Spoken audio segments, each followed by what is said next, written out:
Baiklah, pada perkuliahan Ekonomi Moneter 2 yang pertama atau kali ini kita akan mempelajari mengenai demand and supply agregat. Jadi pada dasarnya bahwa Ekonomi Moneter 2 ini merupakan lanjutan daripada Ekonomi Moneter 1 yang sudah diikuti, atau di sini adalah mata kuliah prasyaratnya ya. Jadi bagi mereka yang mengambil mata kuliah Ekonomi Moneter 2 ini, prasyaratnya sudah mengambil mata kuliah Ekonomi Moneter 1. Nah, kita pada pertemuan kali ini akan mempelajari mengenai agregat demand ya, atau permintaan agregat. Jadi di sini perlu terlebih dahulu dibedakan antara variabel nominal dengan variabel real. Jadi variabel real itu diperoleh dengan membagi variabel nominal dengan indeks harga. Maka dengan demikian bahwa konsumsi real itu adalah konsumsi nominal dibagi dengan indeks harga. Konsumsi real ini menunjukkan berapa banyaknya barang atau fisik yang dikonsumsi dengan pengeluaran sejumlah uang tertentu. Misalkan pendapatan naik dari misalnya 3 juta menjadi kenaikan 10% menjadi 3.300.000 dalam sebulan. Sedangkan harga-harga juga naik. Misalnya harganya naik 10%, yang asal 100.000 menjadi 110.000. Maka tenaga beli atau daya beli dari pendapatan tersebut, atau disebut pendapatan real, tetap, yakni 3 juta. Nah, apakah konsumsi akan meningkat atau konsumsi nominal akan meningkat, tetapi konsumsi real tentu saja tidak ya. Sama halnya dengan pengeluaran untuk investasi, untuk membeli mesin ataupun mendirikan gedung. Maka investasi real menunjukkan banyak mesin atau gedung yang didirikan. Sedangkan investasi nominal adalah pengeluaran uang untuk memperoleh mesin dan gedung tersebut. Maka pengusaha selalu mendasarkan keputusannya itu dalam melakukan investasi atas pertimbangan variabel real. Maka dengan demikian, pengeluaran pemerintah dapat diartikan sebagai pengeluaran nominal dan real. Artinya apabila pemerintah membangun jembatan misalnya atau jalan atau membiayai proyek lainnya, maka berarti pemerintah itu membeli jembatan, membeli jalan, atau membeli suatu proyek lainnya. Jadi bukan nilai rupiahnya. Nah, sekarang perhatikan pada gambar 1 ya, pada gambar 1 yang paling atas. Itu adalah lereng kurva permintaan agregat. Jadi faktor-faktor yang mempengaruhi dari lereng kurva permintaan agregat, seperti halnya pada pergeseran kurva permintaan agregat, maka lereng kurva ini dipengaruhi oleh faktor-faktor, yaitu elastisitas permintaan uang terhadap tingkat bunga, elastisitas permintaan uang terhadap pendapatan, elastisitas pengeluaran investasi terhadap tingkat bunga, dan besarnya multiplier. Nah, sebagai contoh, apabila permintaan uang tidak elastis terhadap tingkat bunga, maka perubahan harga dengan demikian juga perubahan uang kas real akan mempunyai efek yang besar terhadap pengeluaran dan pendapatan. Sebaliknya, apabila elastisitas permintaan uang terhadap tingkat bunga sangat besar dalam keadaan adanya liquidity trap atau kasus lainnya, maka perubahan harga hanya mempunyai efek yang kecil terhadap pengeluaran dan pendapatan. Maka dengan demikian kurva permintaan agregatnya lebih tegak atau ditunjukkan pada AD2. Nah, di sini ya, di AD2.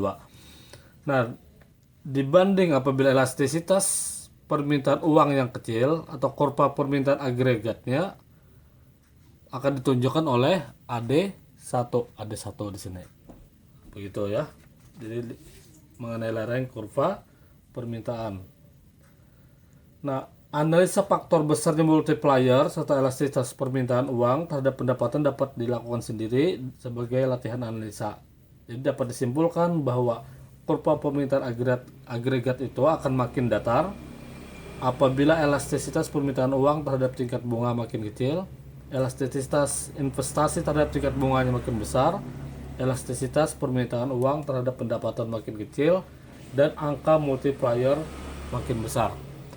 Nah, kemudian mengenai agregat supply atau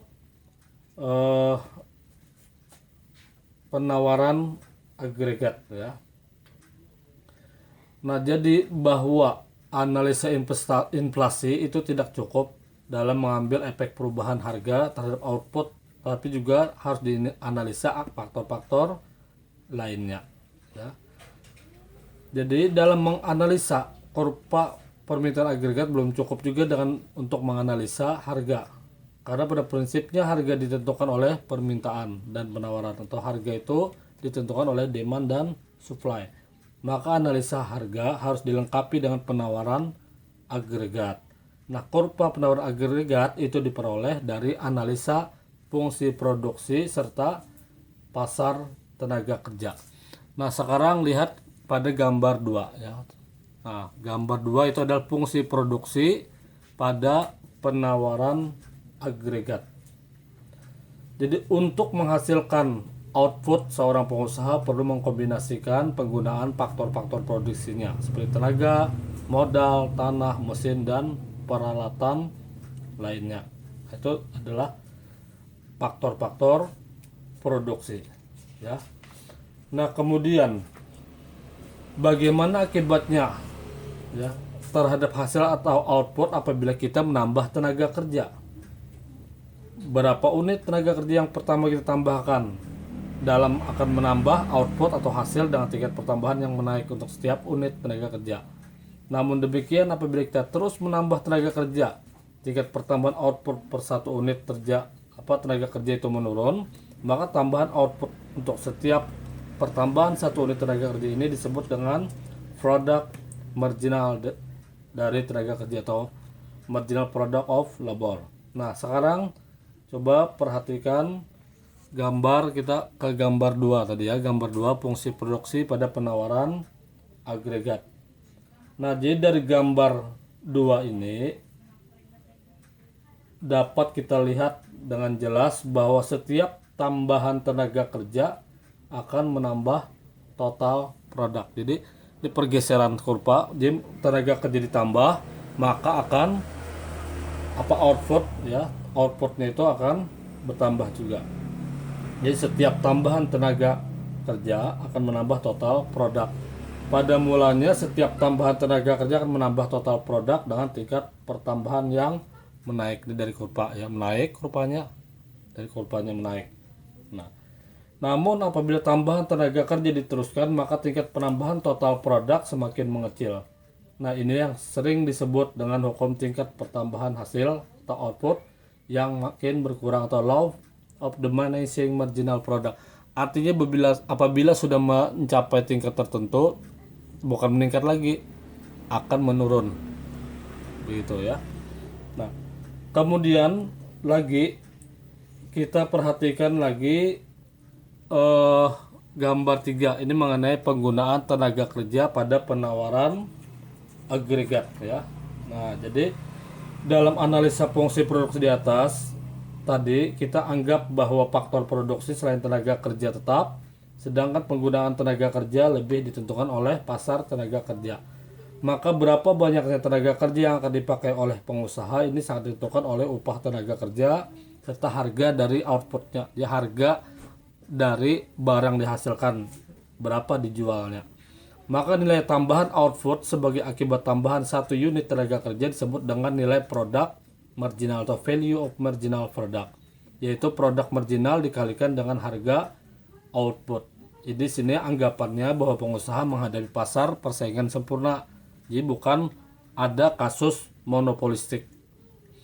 Nah, pengusaha akan menambah tenaga kerja selama nilai produk marginal ini makin lebih tinggi dari upah tenaga kerja. Nah, ini kita lihat kepada contoh di gambar 2 tadi. Ini apabila masih meningkat, per outputnya pengusaha akan menambah tenaga kerja. Nah, kalau sudah pas batas atas law diminishingnya harus tidak menambah lagi, sebab akan menjadikan beban kerugian bagi pengusaha itu sendiri. Nah, jadi penambahan tenaga kerja akan diberhenti apabila nilai produk marginal sama dengan upah. Nah, apabila rumusnya bisa dirumuskan MVL kali P sama dengan W. MPL kali P sama dengan W. MPL itu marginal product law, marginal product labor kali dengan P itu adalah price harga. Nah, itu sama dengan upah tenaga kerja. Jadi kondisi ini menunjukkan keuntungan maksimum pengusaha. Jadi pada kondisi ini dapat ditentukan banyaknya berapa tenaga kerja yang akan kita perlukan supaya bisa mencapai output yang optimal. Nah, lihat pada gambar 3 ya. Lihat pada gambar 3.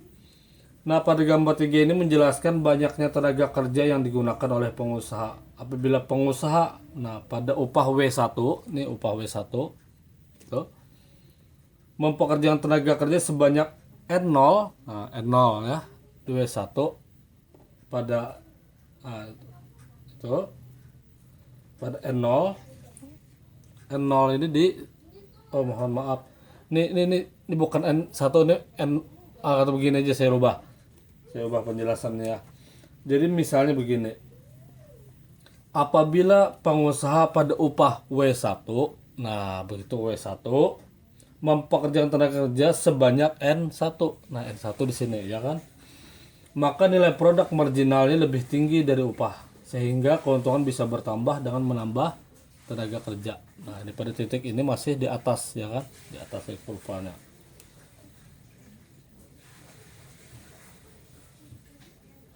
Nah, dan sebaliknya apabila dia mempekerjakan tenaga kerja sebanyak N3. Nah, N3 di sini ya.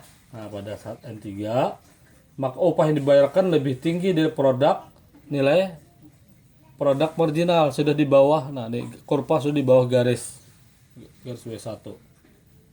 Nah, maka di sini akan terjadi kerugian. Sebagai akibatnya, dia akan mengurangi penggunaan tenaga kerja. Jadi penggunaan yang optimal di sini adalah sebesar N2 itu ya, N2. Jadi perpotongan antara garis dengan kurva. Nah, di situ yang optimal tadi nilai produk marginal sama dengan upah. Jadi kurva nilai produk marginal ini merupakan kurva permintaan akan tenaga kerja. Apabila harga produk naik, maka kurva nilai produk marginal berarti juga permintaan akan tenaga kerja bergeser ke kanan atas ya, ke kanan atas. Nah, pergeseran ke kanan atas ini juga dapat disebabkan oleh bertambahnya jumlah faktor produksi yang kita anggap tetap, misalnya modal ataupun tanah.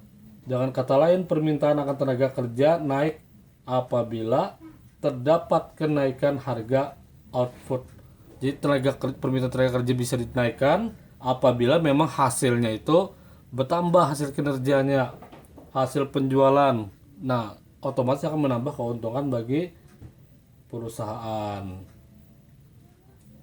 Jadi mungkin ini aja dulu, nanti kita lanjutkan akan datang lagi mengenai demand and supply agregat. Atas perhatiannya saya ucapkan terima kasih.